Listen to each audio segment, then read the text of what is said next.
Pace Podcast.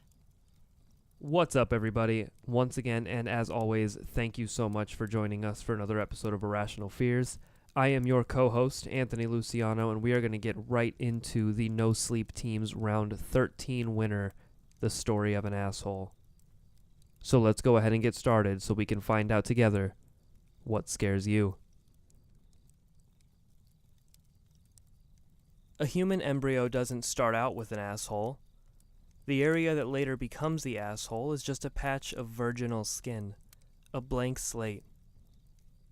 As the intestines develop and the cloaca diverges into shit, piss, and jizz tubes, the asshole forms. It's the product of a shit train rushing down the track.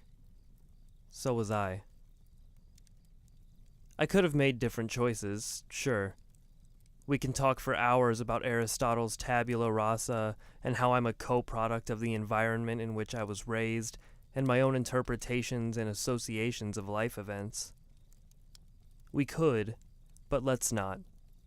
Suffice it to say, I had a shit upbringing. I left home at 16 and fell into a different type of septic tank.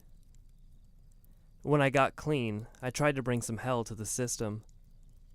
My dealer went down quick. His dealer put me in the hospital. I was lucky to live through it. When I got out, I joined the police.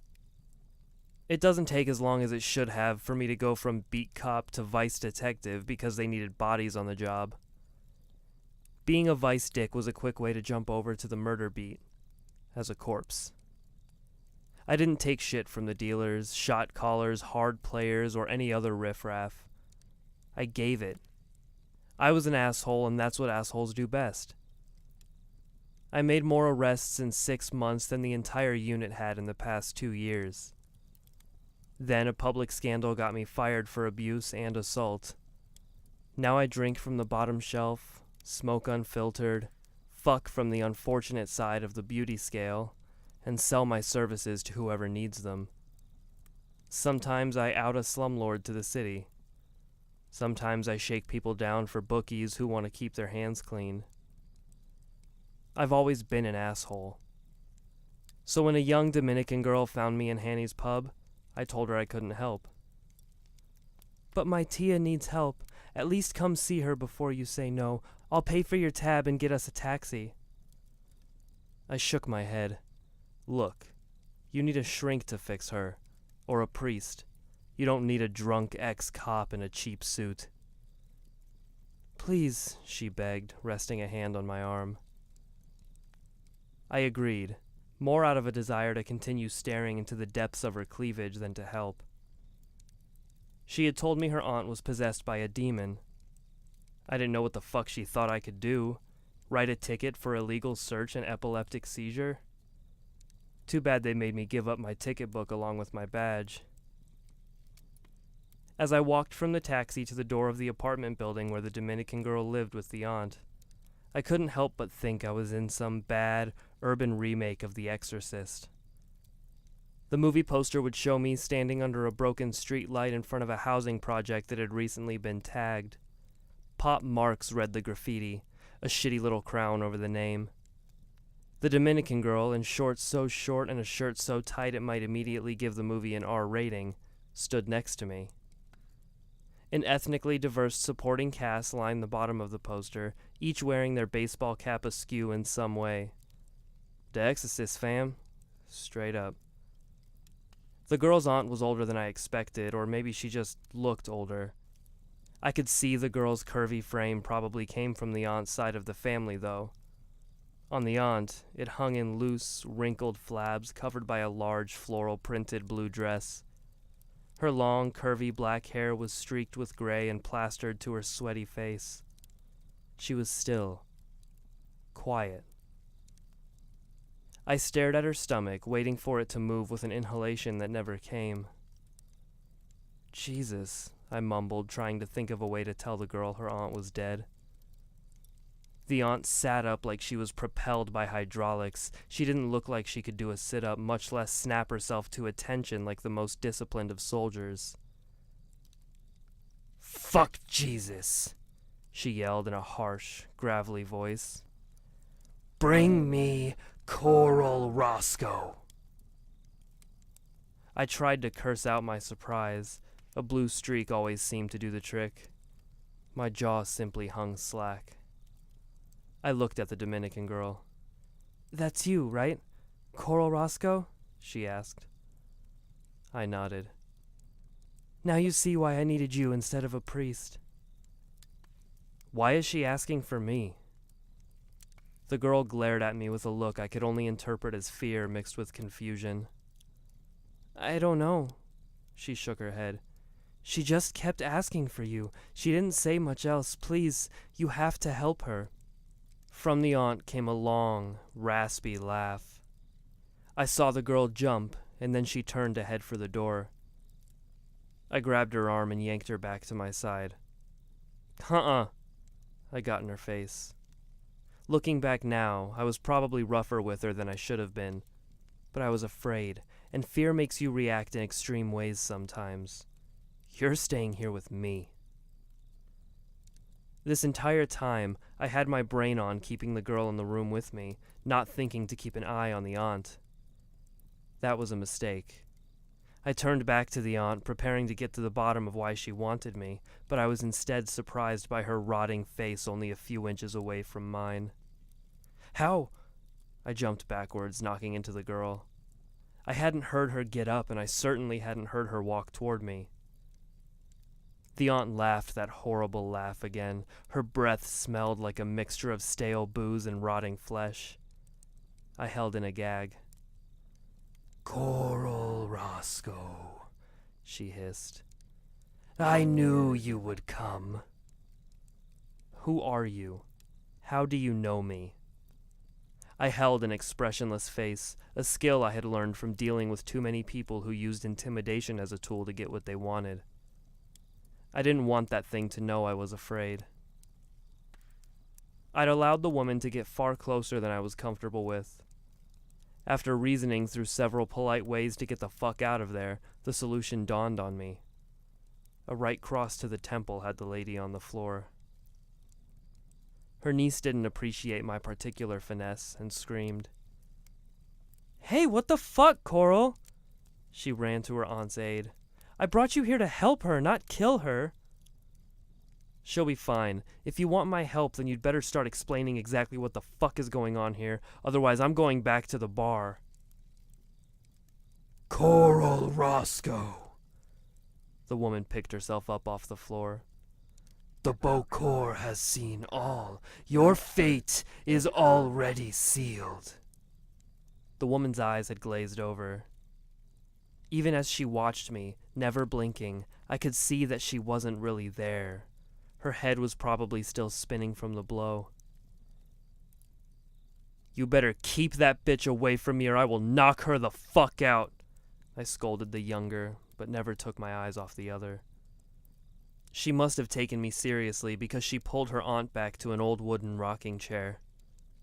It began creaking as the woman found rhythm. Kitchen, now, she told me. We began talking in private, my ear always listening in the background for the creak of the rocking chair. Why's that freak know my name? I asked. It's hard to explain. Then make it fucking easy. She began talking about some kind of mysticism and voodoo shit, how a Bokor had given her aunt a healing potion a few days prior. She'd had terrible arthritis in her hands and didn't trust Western medicine, so she'd hired the witch to procure a cure. You call that a fucking cure? I asked.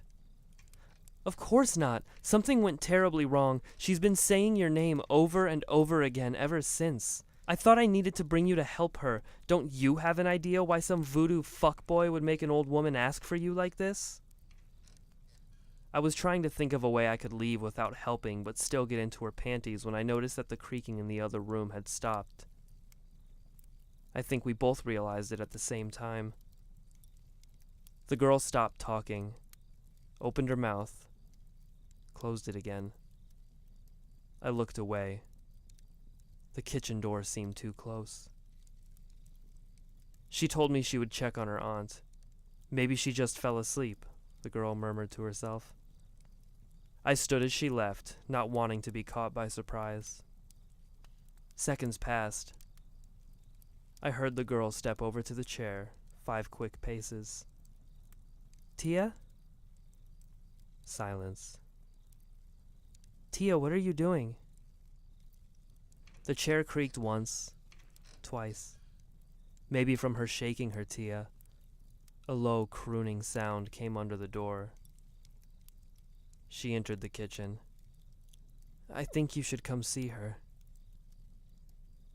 I didn't want to. I wanted to stay far away from whatever that old woman was. Fucking curiosity. So I followed the girl to where the old woman was sitting on the chair. She looked terrible up close. Little goblets of spit hung off her lips, dry skin flaked off her forehead. Her whole being seemed corpse-like, embalmed.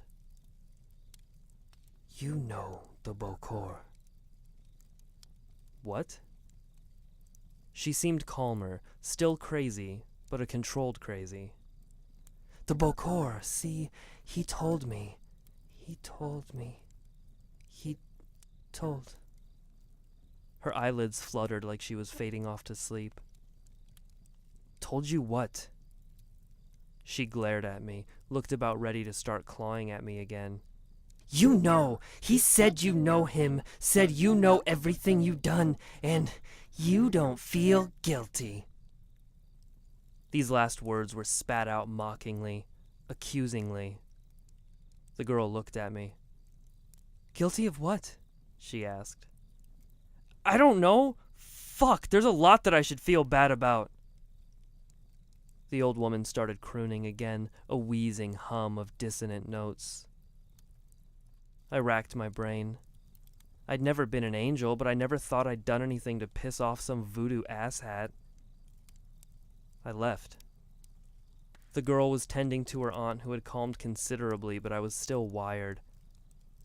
I stopped at a liquor store on the way to my apartment and let Johnny Walker calm my nerves.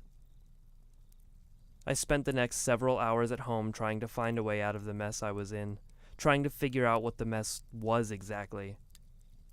I couldn't help but think if I had been able to resist my hunger for a slice of Dominican ass that wasn't even that great looking, I would be happily sleeping off a half-dozen cheap beers by now.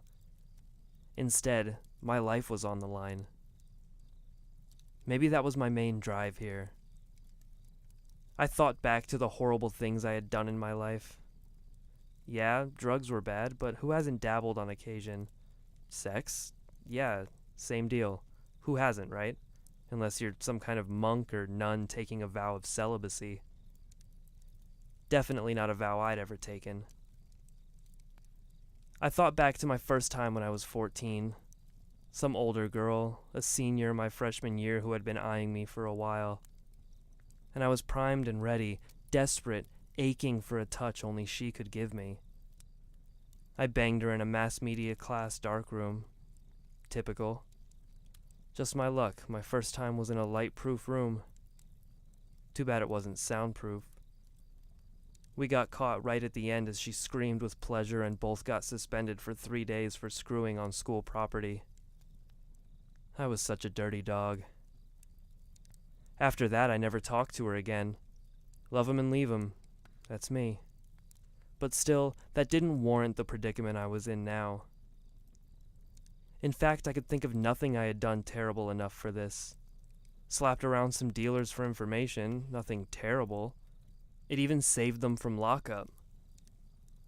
My cell rang and I rejected the call. I was in no mood tonight, and I didn't recognize the number anyway. I grabbed a beer from the refrigerator, cracked it open, and took a long, blissful swig. Ah, beautiful. I needed it tonight. The phone rang again, same number. Then it hit me. I'd seen that number before, a long time ago. And I remembered who was calling and what I had done. Hello? My voice rose in pitch at the end.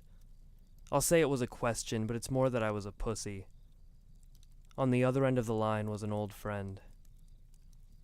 Coral, good to hear your voice. Good to hear anything besides the movement of worms, really. I'll see you shortly. The call ended. The voice was a whisper and a shout, like the vocal cords were unsure how to properly operate. Unused. Dusty. Dead. This old friend had been my adult son, Nigel. Nigel was born to a woman whose face I could only pretend to remember. She left him on my doorstep a dozen years earlier, a teenage handful she couldn't deal with. And the rest was history. Now, as you may have figured out, I'm a complete asshole, and so was Nigel. I taught him to shoot, count cards, scam on the hens, and bust heads. Those trips in my squad car were fond memories, I tell ya. But, one night on a ride-along, Nigel and I were ambushed by Bucky Black and the red-handed Wild Boys. This isn't a gang anyone generally fears, but I had fucked Bucky's broad one time too many, and she probably ended up more like a hallway than a hot dog bun. And you know those misogynistic gang members can't respect a woman that isn't as tight as the day they bought her. So Bucky and the fuckheads shot out my windows. I ran. 20 guys versus a crooked cop and his gangly son? See ya. Thing is, I didn't look back. Didn't check on Nigel. Last I had heard, Bucky and the boys dragged him into a warehouse and put the torch to him for a few hours. Then they did to him what I did to Bucky's girl, only they weren't as tender, and used a fireplace poker. I learned all this over drinks with a woman that used to fuck one of Bucky's other guys. Some men never learn, huh? Don't judge me. Those gang girls know their way around a rod, and hey, Nigel didn't suffer too long. Few days ain't nothing. But I never expected him to come back. Never expected an undead Dominican woman would predict it. Figured I needed to find that Bocor since this was one mess I couldn't run from. I got to the front door of my apartment, coat on, gun in my waistband, but there had been a knock on the other side. A knock and a voice. I had the latch in place, so I opened the door as far as the chain would allow. Nigel blinked at me, then smiled from the side of his face that wasn't just exposed skull. Coral, good to see you. Fucking shit. I sure as hell wasn't ready to have this conversation. Long time no see, Nigel. I chuckled nervously. Happy to see you back on your feet. No thanks to you. A pale and stinking tongue ran slowly across his broken yellow teeth. Let me tell you, Coral, Bucky and his boys were not very courteous when they caught me. I closed the door, not liking the direction our conversation was heading. I slowly backed away, hand on my gun.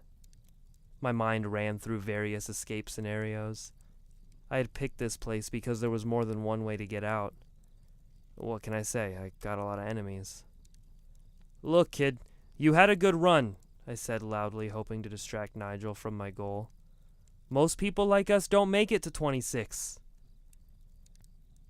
I'm not mad at you. His rasping voice was clear even through the door. We both know I would have left you behind in the same situation. Yeah? I was almost to the back window now. If I could drop down to the dumpster and then sneak around to my car, Nigel would be a receding dot in my rearview mirror. Bucky and his boys are already dead. It's amazing how far into the human body a fire poker can reach. My heart was beating so fast I was afraid he would hear it through the door. Jesus Christ, you cannot imagine how much I did not want a fireplace poker up my ass. That was numero uno on the list of things I did not want. That's real good to hear, Nigel. I carefully unlatched the window, not wanting to make a sound. I guess you've got your revenge now, huh? Might as well go back to being dead. A nice sentiment, Coral. The fact of the matter is, I got very lonely down there with only bugs for company. I've come to enjoy being on top of the world again.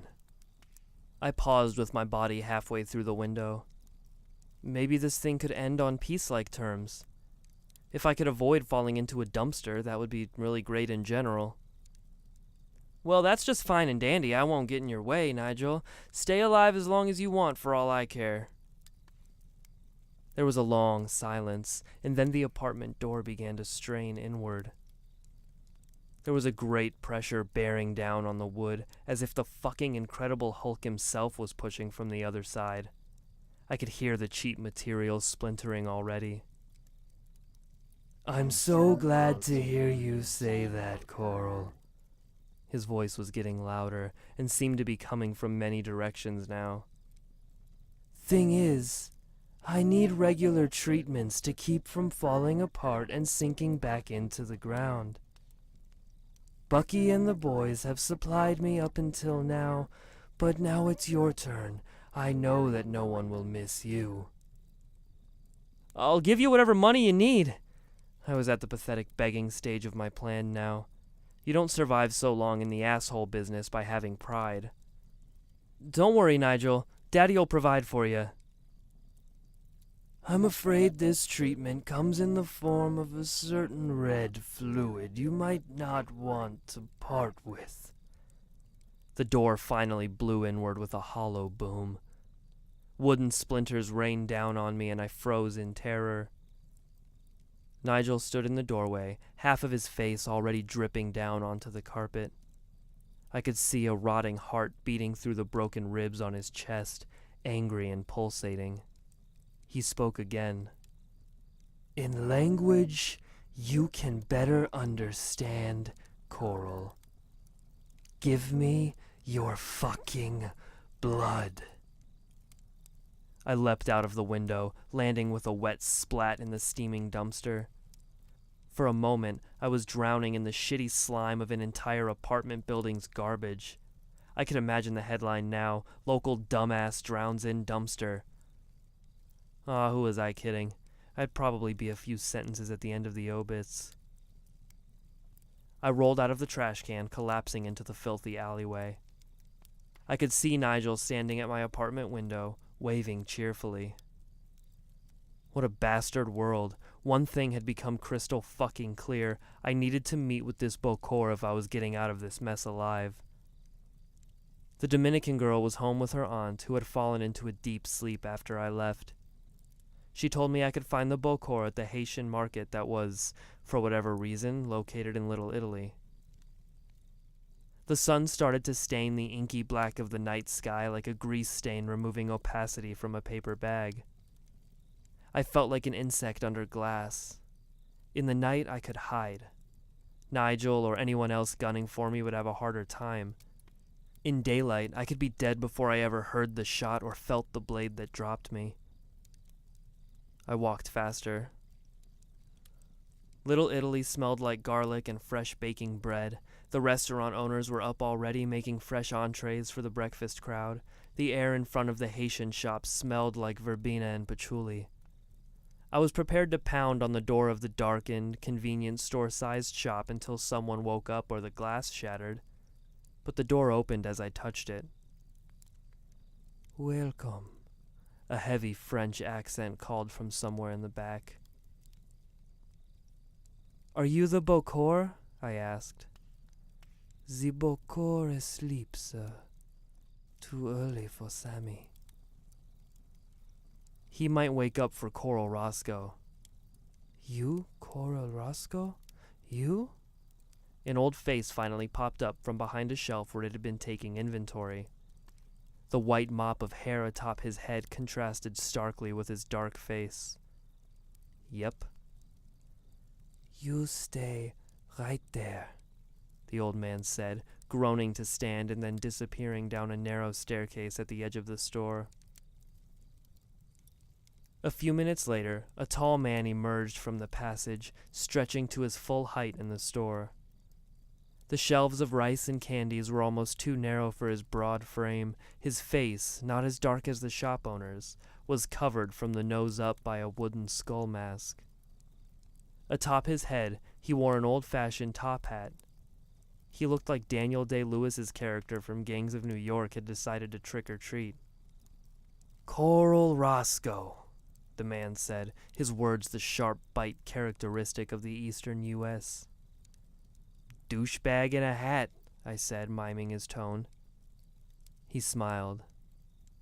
"I go by Baron Samedi now, Officer Roscoe. You might remember me as Gilbert Martin." I shrugged. "Nope. Sorry, or whatever. Look, I got some questions for you." "I've got some questions for you, Mr. Vice Dick." Samedi pulled a hand out of his pocket and blew a white powder in my direction. After I recovered from flinching, I laughed. "Man, you are one weird motherfucker. Ask your shit." "Gilbert Martin doesn't ring a bell?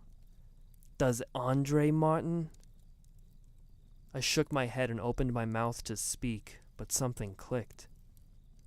Andre Martin. He was an informant on some drug case, low-level guy. Samedi nodded. "Low level, but he knew the top guys. His brother, their uncle, some Mexican from the Sinaloas. You made a good arrest." "I guess so. What's the big deal, man? They supply you with your pocket dust or some shit? I can hook you up." "The big deal is somebody had to make an example of Andre. Somebody had to show the rest of the crew why they don't talk to the cops. That somebody was the person who brought him into the organization. His brother." Samedi walked towards me to put a hand on my chest. He pressed, and my body moved backward without my control. I couldn't stop, couldn't turn my head. "I killed my brother. You made me shoot him in the forehead. I had to watch his blood and brains splatter all over the alley we used to eat candy in as kids. You arrested me the next day, and I went off to a federal prison. Some dude told me he could let me speak to my brother again. From beyond the grave, he taught me voodoo, and I've been perfecting ever since. I've become powerful enough to take on the mask of Baron Samedi, Lord of Death." Samedi pulled a gun from his suit pocket and placed it in my hand. I tried to keep the hand stiff and open, but the fingers locked into place. "I've been searching for you since I got out. 2 years, Roscoe. And then that woman came to me for her hands. I could feel you on her. I could smell your stink. She was your first lay. I bet you didn't even recognize her." There was a light knock on the front door. "And now your punishment arrives." Nigel walked into view, my head unable to turn. Samedi pulled a chair up in front of me, and Nigel sat. "You," Samedi said, poking my chest with a finger, "will kill him. But not this vengeful thing I created to sick you on my path. No, you get the real Nigel Roscoe." Samedi snapped his fingers, and Nigel's eyes widened. "Dad?" he asked. Tears started to flow from his eyes. "What is this? Help me!" "Raise the gun," Samedi commanded. I obeyed. Nigel screamed for me to stop, screamed for my help, my own flesh and blood.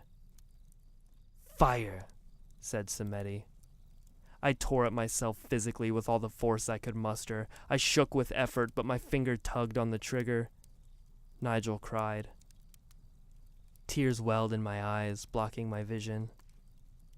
My hand jerked back, and Nigel fell limply into his own lap. This is the story of an asshole who couldn't stop himself from murdering his own child.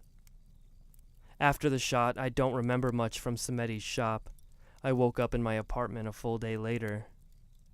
I have pills, a shower curtain in the bathtub, and a loaded shotgun, razor blades. I'm too goddamn chicken to try any of them. I'm too despicable to live with myself, and too afraid to die. once again, and as always, thank you so much for joining us for another episode of Irrational Fears.